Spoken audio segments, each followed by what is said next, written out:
Olá pessoal, bem-vindos ao canal Ciência Tech.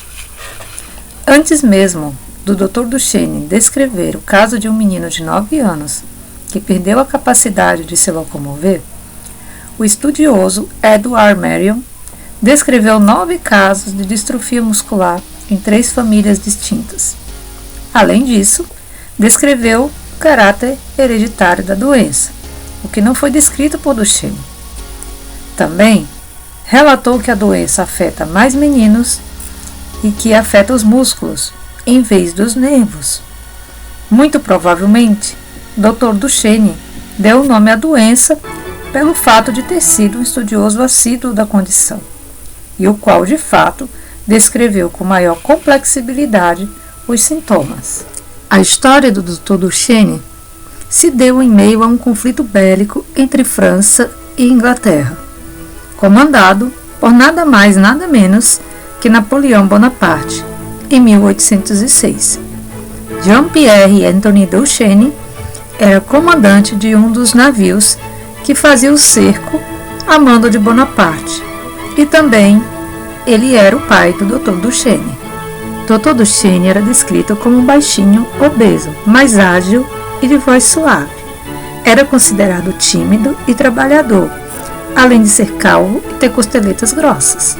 Tornou-se um dos estudiosos mais prestigiados da época. Adotou o nome de Boulogne para se distinguir de outro médico que tinha um nome semelhante ao seu. Formou-se em medicina em Paris, voltou à sua terra natal, casou-se e logo ficou viúvo. Sua esposa faleceu de sepse puerperal, infecção generalizada após o parto de seu filho. Sua sogra o culpou pela morte de sua filha, pois ele estava envolvido no parto da esposa. Duchenne se sentia confuso, culpado e deprimido, e deixou que sua sogra lhe tirasse o direito de ver o seu próprio filho. Separação essa que durou 30 anos. Em decorrência desse trauma, Duchenne se fechou dentro de si mesmo por muito tempo e até abandonou a sua carreira, voltando a exercê-la progressivamente. Posteriormente, casou-se com uma prima distante, que também era viúva e cuja personalidade era alegre e divertida. Contrastava com a de seu marido, que era quieto e recluso. Dessa forma, Honorine foi terapeuta de Duchenne, pois a sua alegria afastava dele os seus fantasmas do passado. Dr. Duchenne volta a Paris com a intenção de desenvolver suas pesquisas em torno da eletrificação localizada, que é o efeito de uma corrente farádica, ou seja, uma corrente elétrica para uso terapêutico na função muscular. O Dr. Duchenne tinha inúmeras barreiras à sua frente. Era médico de província, não conhecia ninguém que pudesse lhe influenciar em Paris, vivia isolado dos amigos, tinha pouco dinheiro, e o seu início em Paris foi um tanto difícil, pois médicos já estabelecidos recusavam suas ideias e até mesmo o humilhavam. Dr. Duchenne trabalhava duro para conseguir algum mérito naquele lugar. Ele fazia anotações minuciosas de todos os seus pacientes e, por muitas vezes, aplicando seus tratamentos elétricos. Acompanhava o progresso de seus pacientes e até mesmo os visitava em casa por muitos anos. Diante disso, sua reputação melhorou lentamente e ele começou a ganhar notoriedade no meio científico. Duchenne se tornou um pesquisador obcecado, associando a corrente elétrica à contração muscular localizada. Em 1840, Dr. Duchenne descreveu um paciente com atrofia muscular progressiva e disseminada, começando nas mãos e atingindo lentamente os braços e as pernas, sem déficits sensoriais, dor ou disfunções esfincterianas. O caso não foi publicado, mas transmitiu suas informações a um colega de profissão. Dr. Duchenne lançou seu primeiro livro em 1855, o De l'électrification localisée et de sua aplicação à la thérapeutique, que cita a terapia elétrica. Na sua segunda edição, ele introduziu a distrofia muscular pseudo-hipertrófica, que hoje é conhecida como a distrofia muscular de Duchenne. Como foi citado anteriormente pelo Dr. Edward Marion, já havia publicado casos bem detalhados em sua obra. Dr. Duchenne finalmente ganhou seu espaço, devido às suas inúmeras contribuições no ramo da neurologia. Fotografias histológicas microscópicas, o estudo da ataxia locomotora tabética, que é a perda da coordenação motora, ou seja, a perda de movimentos voluntários, como marcha e fala, lesões causadas pela poliomielite e paralisia bulbar. Foi o primeiro clínico a realizar biópsias musculares, publicou mais de 90 artigos e livros. Por todos esses feitos, Dr. Duchenne recebeu seu devido reconhecimento e fez dele mesmo protagonista da história da neurologia e seus estudos sobre as distrofias musculares, a qual uma delas recebeu o seu nome. Nada mais justo, não é? Mas afinal, o que é distrofia muscular? Distrofias musculares é um grupo de distúrbios musculares aos quais provocam fraqueza, perda de tecido muscular, comprometimento do músculo cardíaco e do sistema respiratório. Dependendo dos sintomas, a classificação da distrofia pode mudar. Idade das manifestações dos sintomas, início dos sintomas em determinadas áreas do corpo e hereditariedade também constam como classificação do tipo de distrofia, que predominantemente afeta mais os homens do que as mulheres. As manifestações clínicas se iniciam a partir do momento em que o organismo passa a produzir cada vez menos proteínas musculares, as distrofinas. A síntese das proteínas são comandadas por genes, e estes, quando mutáveis, param de produzir as distrofinas, que são encontradas na fibra muscular, resultando assim na perda da função muscular. São mais de 30 doenças hereditárias raras de origem genética e progressivas, que são consideradas distrofias musculares.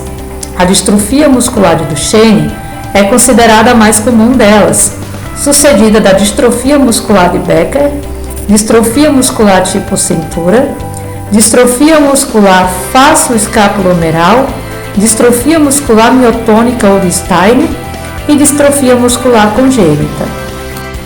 Como eu já falei, a classificação da distrofia vai depender em que parte do corpo foi primeiramente afetada, a idade e a hereditariedade.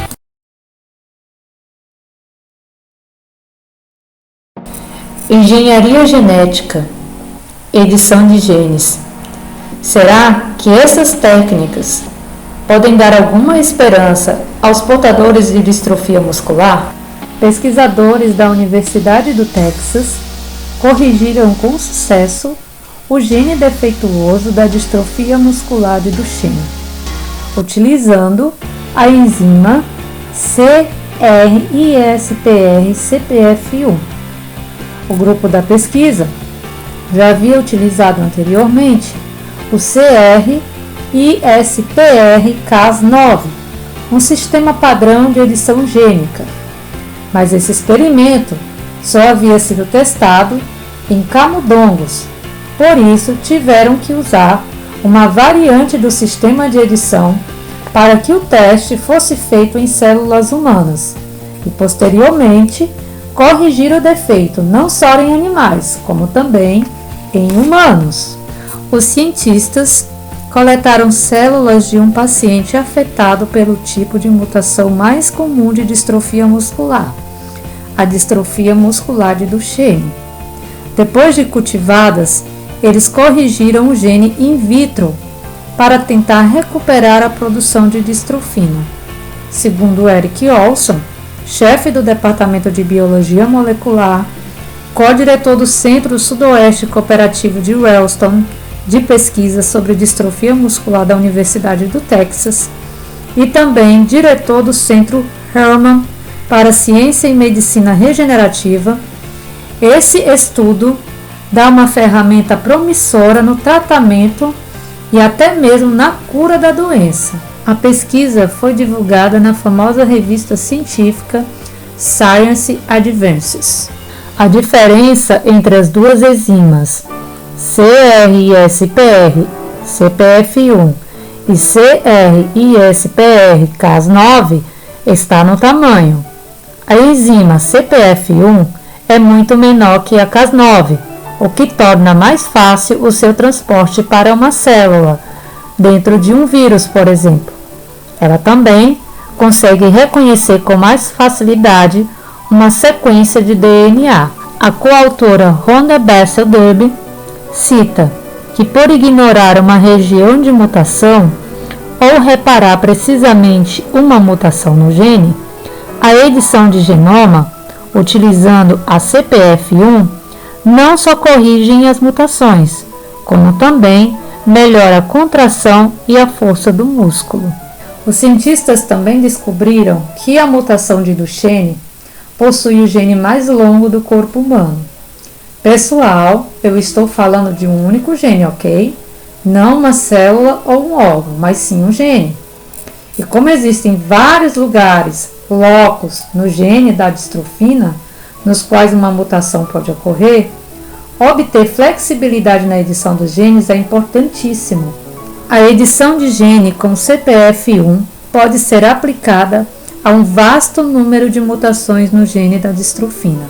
À medida que as pesquisas avançam, os testes também indicam uma evolução, pois além de camundongos e células afetadas in vitro, os cientistas passaram a tratar 4 cães com distrofia muscular de Duchenne.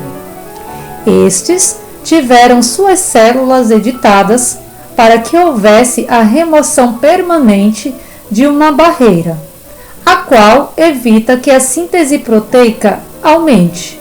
Segmento do DNA esse que existe tanto em cães como em seres humanos. Cerca de 2 meses depois da intervenção, os cães tiveram seus níveis de distrofina aumentados. E no músculo cardíaco, região crucial para o tratamento, os níveis subiram para além do normal.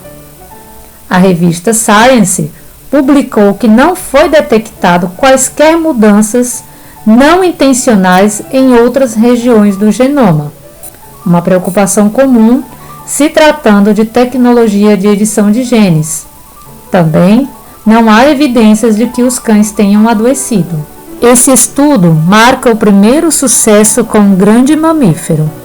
Apesar de todos esses feitos, a pesquisa não avaliou se o tratamento não afetou o comportamento dos animais, a vida deles no dia a dia e o tempo que a injeção poderia se manter ativa no organismo deles.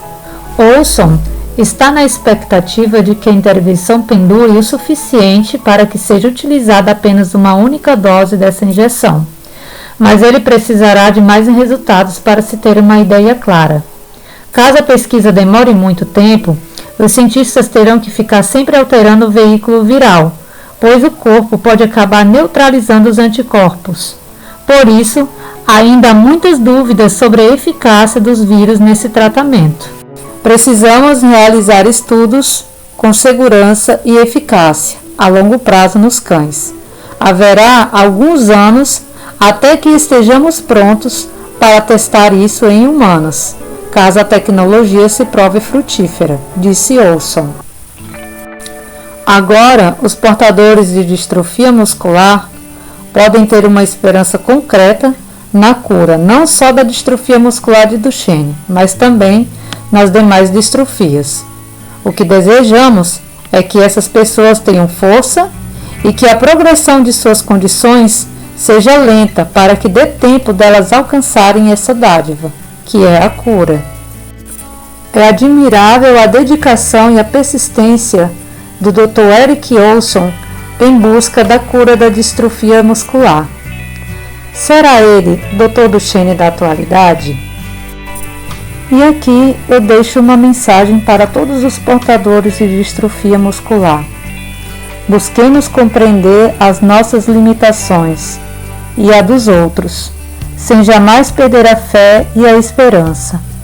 A fé e a esperança são os medicamentos essenciais para mantermos a nossa saúde física, emocional e espiritual.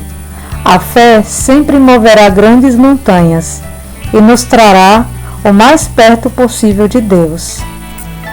Então é isso, pessoal. Curtam, comentem, compartilhem. Desculpem a demora na produção do vídeo, mas eu tive alguns problemas técnicos. É isso aí. Desejo saúde a todos vocês.